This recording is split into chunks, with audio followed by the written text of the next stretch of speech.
நம்ம studies 2 variety இருக்குது. ஸ்ட்ரெஸ்ஸோடு படிக்கிறது, ஸ்ட்ரெஸ் இல்லாமல் படிக்கிறது. இது ஸ்கூல் ஆரம்பித்த பிறகு ஸ்ட்ரெஸ்ஸோடு படிக்கிறது. ஸ்ட்ரெஸ் இல்லாமல் படிக்கிறதுனா ஸ்கூல் ஆரம்பிக்கிறதுக்கு முன்னாடி லீவில் ரிலாக்ஸாக இருக்கும்போது நம்ம படிக்கிறது. இப்போ டீச்சர் சொல்லிக் கொடுக்குறத நம்ம காதால் கேட்குறோம். ஆனால் லீவில் படிக்கிறப்போ நம்ம மட்டும் பார்க்குறோம், புக்கில் இருக்க எக்ஸாம்பிள்ஸ் வச்சு இல்லை தெரிஞ்சவங்க மூலயமா வச்சு. அப்படி பார்க்கும்போது நம்மளோட எந்த எக்ஸ்டர்னல் வேலிடேஷனுக்கான எந்த உழைப்பும் நம்ம இங்கே கொடுக்குறோம். எக்ஸ்டர்னல் வேலிடேஷனுக்காக தான் இந்த மொத்த உழைப்பும் இருக்குது. இங்கே இன்டர்னல் வேலிடேஷனுக்காக, இன்டர்னலாக ஸ்கில்லை உயர்த்திக்கிறதுக்காக நம்ம மனசு யாரும் வெளியில் கம்பல் பண்ணாதப்போ உள்ளேருந்து கவனிக்கும் தன்மையோட ஒரு விஷயத்தை யார் சொல்லிக் கொடுத்தாலும், நம்ம எக்ஸாம்பிள்ஸ் வச்சு பார்த்தாலும், நம்மளே தனியாக பார்த்தாலும், கைட்ஸ் வச்சு பார்த்தாலும், யூடியூப்பில் பார்த்து தெரிஞ்சுக்கிட்டாலும், இதுக்கான நோக்கம் நம்ம இன்டர்னல்லேருந்து வருது, ஸ்கில்லை உயர்த்திக்கிறதுக்காக. அப்போ நம்ம கவனிக்கிறத உள்ளேருந்து கவனிக்க ஆரம்பித்து லேர்ன் பண்ண ஆரம்பிப்போம்.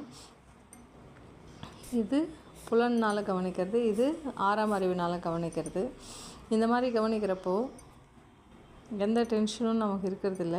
இது புலனால் கவனிக்கிறதுன்றது, வெளியில் இருக்கிறதுனால கவனிக்கிறதுன்றது பீட்டா ஃப்ரீக்வன்சியில் நடக்கும். அதே விஷயம் இங்கே நடக்கிறப்போ தீட்டா ஃப்ரீக்வன்சியில் நடக்கும், இன்னும் டெல்டாவுக்கும் போகும்.